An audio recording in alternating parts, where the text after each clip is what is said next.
ndo haya kumbe. Mahindi hapo vizuri sana. Na mbolea ilikubali. Jalamia. Ndio mwanangu. Mwaka huu mke wangu tutakula tutashiba. Ugali. Ugali. Mimi napenda wali. Napenda wali. Sawa, tukivuna tutauza machache, tutanunua mpunga hata gunia 5 zikae ndani na mahindi yakae ndani. Hiyo nenda budi. Mwakani tukalime Kyela au utaki kulima ukweli? Yeah. Wako tena. Sawa, kama kulima tu mpunga, mashamba yapo. Wanao mengi. Ya kukodi hapo.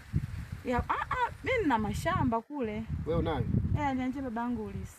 Basi mke wangu wewe ndio maana nakupendaga hivyo. Una akili.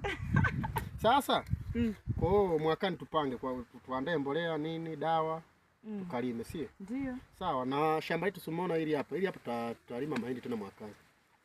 Sasa haya mahindi haya yatatusaidia maandalizi ya kilimo. Maana kwa mwezi wa 11 tunaanza kulima.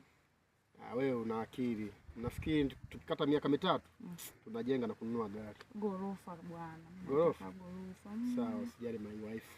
Ndio maana nakupendaga. Alafu